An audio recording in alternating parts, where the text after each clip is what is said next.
Give me a quick run through, just kind of basic stuff.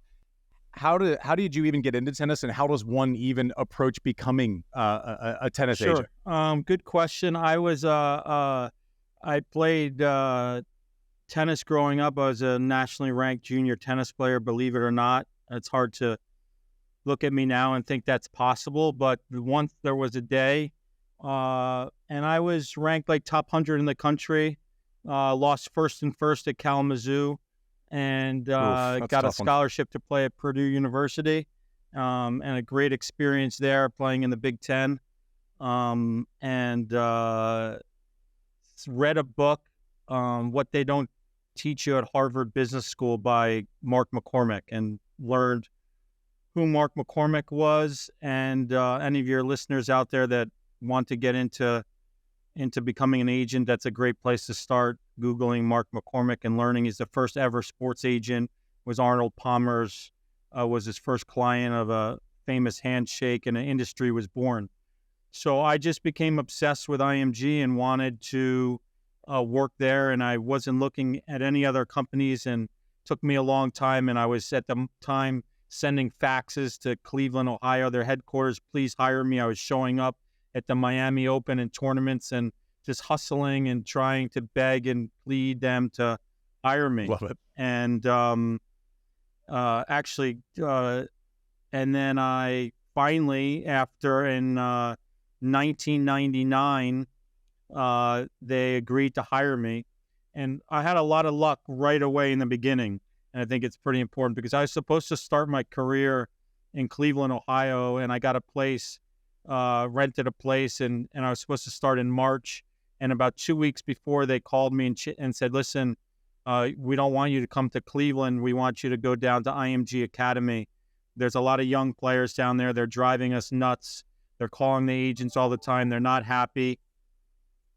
And I went down there and met 11-year-old Maria Sharapova. And I tell the story all the time that if they didn't move me to Bradenton, some other idiot would have been managing Sharapova's career. So that was one of the lucky things. I got there. She was 11.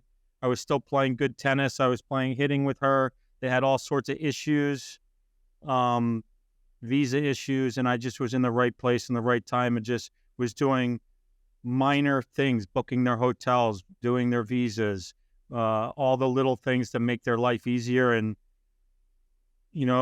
having beers at night with her dad. And the next thing you know, he calls Cleveland and says, Max is my guy. And that's how it happened for me. I love that. So you're saying, like, it's funny how life works. You truly believe that proximity at that moment probably got you your big break. 100%. If I go to Cleveland, love it.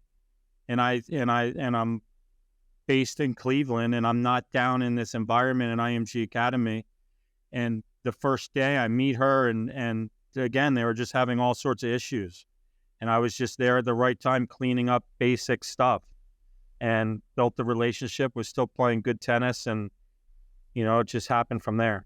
It does make sense though. Like if you're the father of a phenom and this kind of hype machine, I remember seeing her at Bollettieri's, and people kind of point and say, well, that's the next one. And, she worked hard and was kind of mean on the court already. Like it was kind of common knowledge. But if in a world full of sharks, if someone comes in and is doing basic things like booking hotels and is just there for you, especially being a father now, you tend to want to give that person a shot, and trust is a big thing. So it seems like it's a leap, like he's taking a huge chance, but how do you teach trust? No, totally. Those moments when they're 11 and 12 and 13 years old, and the little things that you're doing, waking up every day, making their life easier. And then, when boom, 6 years, she wins Wimbledon and your life changes, you're holding on to the people really tight that were there before because your life changes. And watching somebody's life change, I know you went through it. When you're watching somebody go through it, it's a very bizarre thing. I'm sure it's even more bizarre when it happens to yourself, but to watch somebody that you care about, the perception around them, everything changes. It was a very interesting time and a very hard time for her. And again, I was the trusted person that's been around her. So you're beating me to my questions, which is great. That's kind of where you want to go. I do want to touch on one thing real quickly though, because there's going to be a segment of people listening to this, and we're talking about an agent working with an 11-year-old girl. Like, how does that part of the business work? How early do you recruit someone, or is it just if they can play or if they can't? Walk me through kind of the trade-off there with, listen, am I recruiting an 8-year-old, or am I working for an 11-year-old? And that seems insane to anyone who hasn't been in that space, but kind of just walk us through that mindset. I mean, that is just when you say it, when you say you're managing 11-year-old, Yeah. I mean, it just sounds, there's nothing good about it. It's such a outlier. It's such a rare thing. It's hard to explain because it's just not normal. Yes, she was very special, and there are players out there that we've signed at a young age, and those just happen. It's not something we want, but you got to remember, like, if you're winning Wimbledon at 17, like in 6 years, you have to be great at 11 to win in 6 years. It just doesn't just happen at 14. Something clicks. And there's just so many few players winning a Grand Slam at that age. So in that world at 11, you need some people around you that are going to help guide you and put you in the right direction. I mean, she had great tennis, great team. Her dad was turning over every rock, but there has to be some guidance around to help you navigate all that stuff to wind up on center court 6 years later at Wimbledon. So, yeah, I mean, Alcaraz, one of my colleagues signed him at 12 years old. So these special phenoms, they do have those rare situations, but it's not something we're seeking out. We prefer to sign somebody a little later, even, knowing a little bit about yourself. You were a late bloomer. I think at 14 years old, I understand probably people weren't thinking you were going to be Andy Roddick you are today. That's kind of how we would like to do it, more when they're 15, 16 years old. They're a little bit more mature. You have a little bit more runway to see what's going on. But what's unique about tennis is that our great champions can play at a high level at a young age.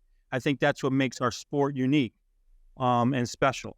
And especially, I mean, you're talking about, someone that had to move in order to train, in order to have the opportunity. This isn't someone that is just living in Florida. So it is a life move. And you mentioned Yuri, and I'm curious about that relationship because I always felt like you would see him when you're watching him on TV and in the box, and he's this super, super intense guy.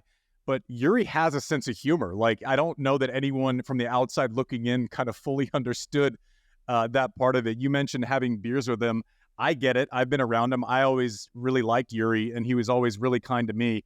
But like that relationship, that had to be the bedrock of where you're sitting today, and able to create the success with Maria, but then also have that credibility to kind of step up and say, I've experienced this. So when you're speaking to Emma or Lee Na or whoever it is, be like, I've actually gone through this gauntlet before. But talk about that relationship with Yuri, where he's kind of driving the ship, but you have to be simultaneously responsible to him and the player who's 11 that you represent. I'm glad you bring him up because he's, besides one of my best friends in life, he really, like you said, when he was in the player box, he was a lunatic, and I would tell that right to his face. Yep. I mean, everyone saw that, but that he was doing that because he knew that's what she needed to be pushed. Behind the scenes, the guy is probably one of the smartest guys I've ever been around.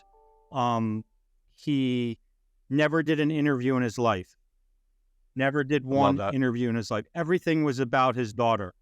He wanted no credit. He got paid to do it. He got offers to do everything. Never once would he ever do an interview.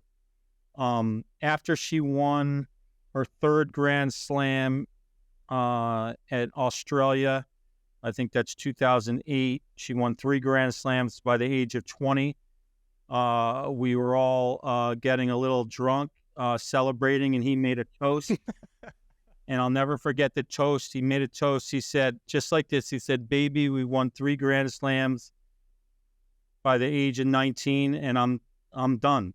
And he never came to a tournament after that date. And the reason why, he said, is he did everything he could for her. He pushed her as much, and he was getting to the point, she was 19, that it was starting to affect their relationship.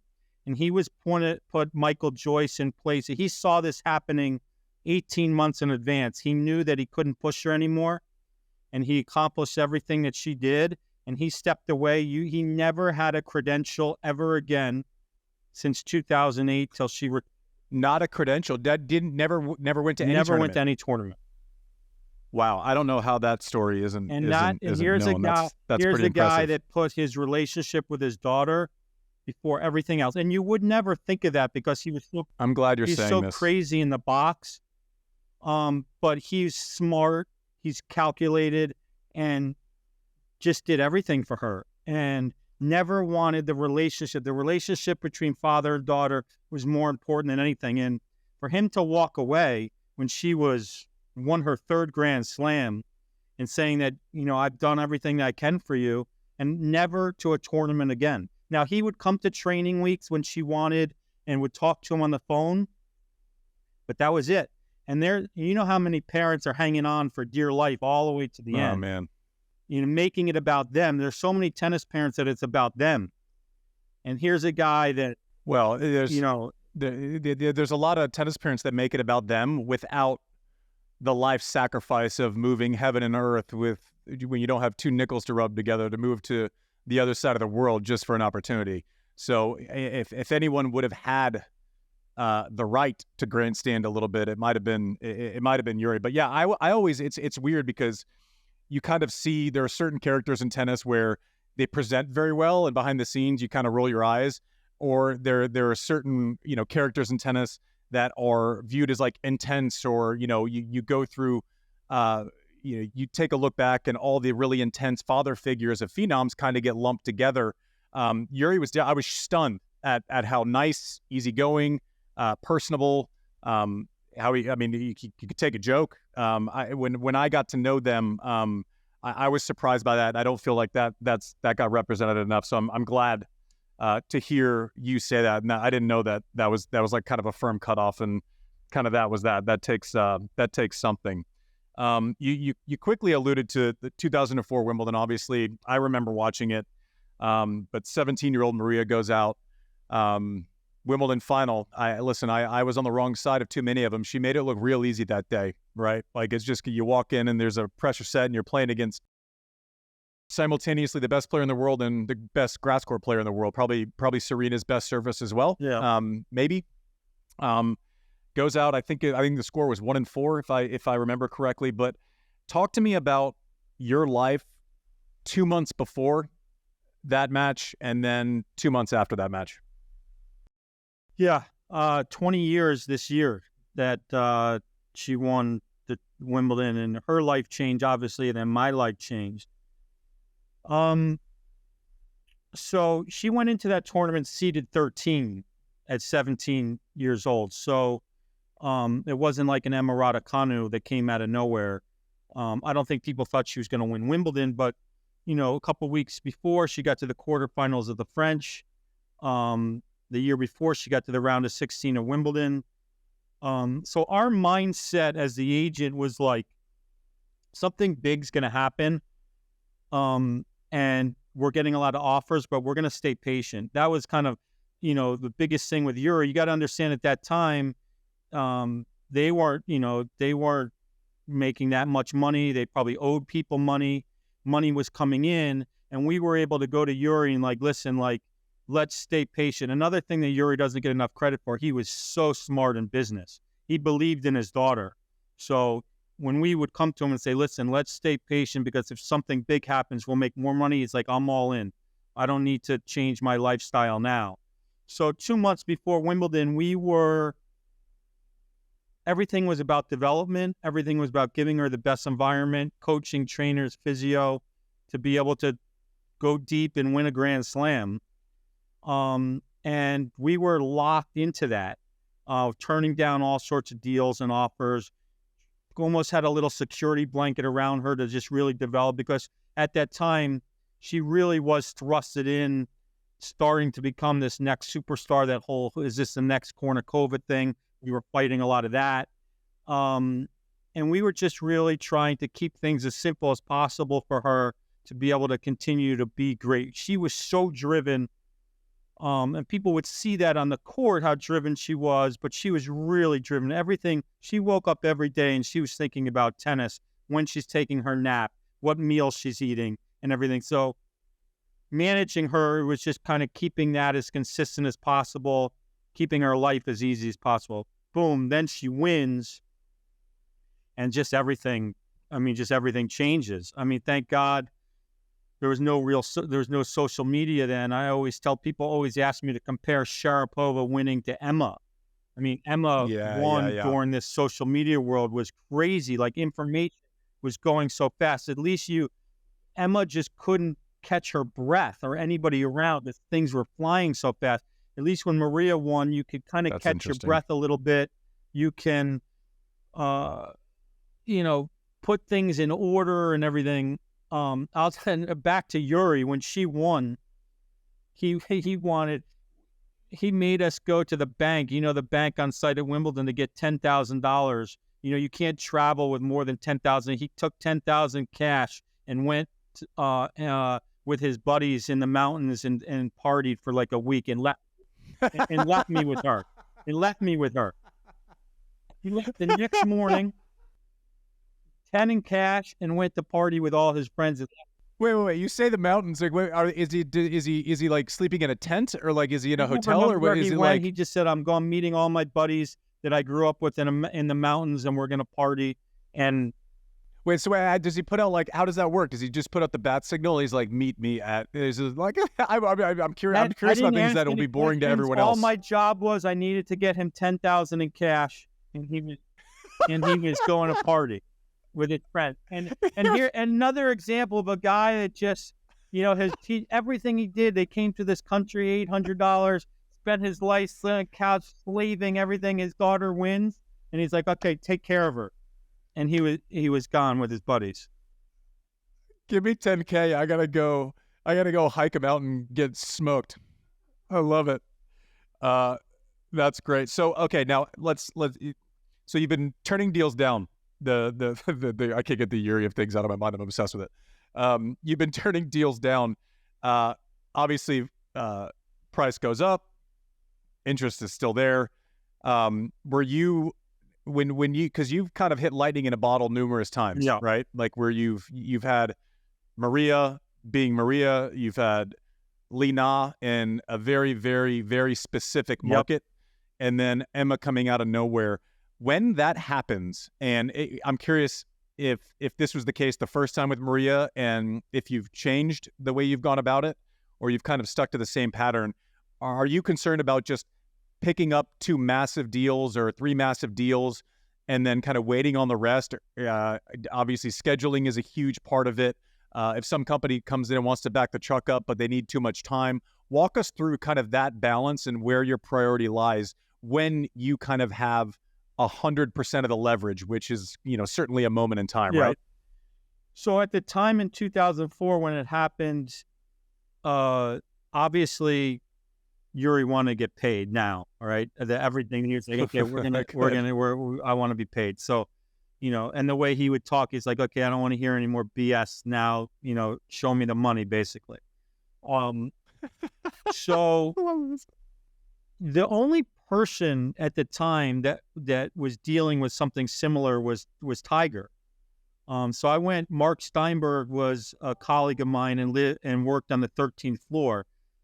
So I came back and spent a lot of time with him to figure out, how does Tiger do it? That's smart. Tiger had a lot of deals, and so how is Tiger doing it? How is he managing?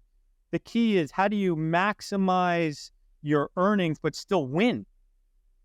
So Tiger was doing that. So I spent a lot of time with Mark Steinberg, and Tiger was doing these. What he liked to do is take weeks of the year to do his shoots. And what Tiger was doing is so he would take 3 weeks and he would do 5 shoots a week in those weeks. So it kind of came to me okay, that's pretty good. We got to manage weeks. So what I actually end up doing is I rented a meeting room in a hotel, and I blew up the calendar for the year. And I laid the calendar on the table, and I did this without Maria. And I brought Yuri in, and I said, okay, do you agree that Maria shouldn't be doing any 8-hour photo shoots during a tournament? And he looked at me. He looked at me obviously. like, "Are you an idiot? Of course she's not doing any photo shoots. She's going to focus on the tour." I'm like, "Okay, no problem." And I took a line during the week, and I put the line through. So every tournament week, I put the line through. Then I said to him, "Do you agree with me that 1 week before every tournament, she shouldn't be doing any 8-hour photo shoots?" He's like, "Are you an idiot? Of course she can't do a photo shoot a week before the tournament. She's got to get ready for the tournament." I'm like, "Okay, I just want to make sure." So the week before every tournament. Then I said, "Do you agree like 3 or 4 days after each tournament, she's dead tired, she's exhausted, she shouldn't be doing 8-hour photo shoots because she can get sick?" He's like, "Yes, I agree." "Okay, what's your point?" Basically, he said. So we did the exercise.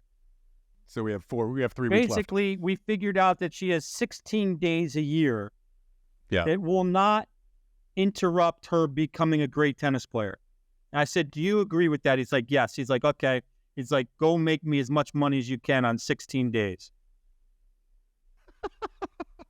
So we took those 16 days, and we, so all of a sudden, if you have, I'm just making this up, but let's say Canon, you remember she had the Canon deal. Yeah. If Canon's paying you $2 million, but they need 8 days, that's too many days. So you need to do that $2 million for 2 days or 3 days. So we just were playing with 16 days the whole time. And we went and we did as many blue chip deals as we could with the best brands.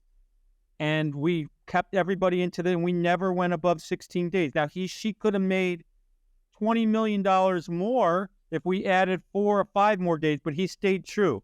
And I think you'll see after she won, she had a crazy amount of deals. But she kept winning. She won the championships that year. She was top 5. She won her second Grand Slam at the Open. So I think that strategy, credit to Yuri again, because he could have easily said, "I want more." Credit to Maria buying in. And so that 16 days I brought to Emma and I brought to Lina. And I just kept that all the way. I kept that all the way through. Because when you say it, it just makes sense, right? So, well, it's also, I think the genius in what you did was not making it a hypothetical conversation. Well, the actual visual of seeing where it's going to land, like as you're actually crossing these out and I'm watching it, I'm like, okay, she's between 2 and 3 weeks. Once you kind of start doing that, it makes a lot of sense. But my question is, so Canon comes with some crazy offer. They need 8 days. Did you basically start looking at these deals as like, okay, a price per day as opposed to like a yearly thing, right? So if you have 16 days and if someone has a lesser offer, but they want 2 days versus Canon who wants 8, is Canon out? Or you just drill them down, or both? It's a fine line, because you have to give Canon what they need to make the return on their investment. Yeah. Because the key to when you're doing the deals that I'm looking at it is, we're going to do a 3-year deal, but if I'm a good agent, I got to turn that 3-year deal into a 10-year deal. And the only way to do that is to be a good partner and to be able to over-deliver on what and Maria was a genius at that. So we would have 2 shoot dates and 3 appearances, but if she could do 5 appearances, she would do it without asking for more money, with the mindset as, I'm being a good partner, and when it comes to renew, I'm going to be able to get more money and keep doing it. So as the agent, you're hammering them on the days, but if you hammer them too much and you can't give them what they need to have success, then the partnership's not going to last. So you have to do the dance. Now, also, with Maria, if you're doing these blue chip brands, you want to make sure all the brands are playing in the same sandbox together. I'll never forget, one of my toughest conversations with Yuri was, you remember the Acne Proactive? They offered Maria something crazy like $3 million a year for 5 years. And so we had blue chip brands, and all of a sudden I have to go to Yuri. And as the agent, everyone needs to understand, at the end of the day, the parent's making the decision. We do we bring the offer, we bring it to the family, we give our recommendation, and the family is making the final decision. A lot of people think that Max Eisenbud's making the decisions. I wish it was the case. It's never met a client where they actually Lee Na will let me make a decision. But so I have to go to Yuri and tell him we're turning down $15 million. That means he's gonna look at me like you're crazy. But I tried to explain to him, you just can't take this poor brand. I hope the proactive people aren't listening. They just don't play in the sandbox with, Tag Heuer and Nike and all these other things. So again, I was able to go to Yuri and say, listen, we're not. It's not that it wasn't, the brand made no sense with what you guys were presenting. It's not a brand. Like zero. Fit. And we will get back in the beauty business at another time, and we'll do a good, which we did down the road. But again, here's a father who came here with no money and just bought into what we were doing. We're going to make all the right decisions. We're not going to be so motivated by money, and we're going to build her brand so her brand is strong, and all the way through her career. And credit to both Maria and Yuri to be able to turn that down. Yeah. So you're saying like, Yuri makes a decision. I know you all well enough to know how intelligent Maria is and how aware she is of the surroundings, but also her own value, right? At a certain point, when did she start being kind of the go-to for your conversations? I'm assuming you guys did the pickleball deal 3 weeks ago. I'm assuming that Yuri didn't sign off on that. No, that's funny. Like, at what age did that switch? He brought her in early, probably when she was 16 or 17. Wow, that early. With bringing her in. Now, he was still making the decisions. Yeah. He was bringing her in. Wow. When we were doing that Nike deal around that time, educating her, getting her opinion. He would make the decision. I would say, and she really trusted him. I would say that even until she's 25, 26, that he was very involved in, she was making the final decisions, but she would like to have her father's opinion. Oh, that's interesting.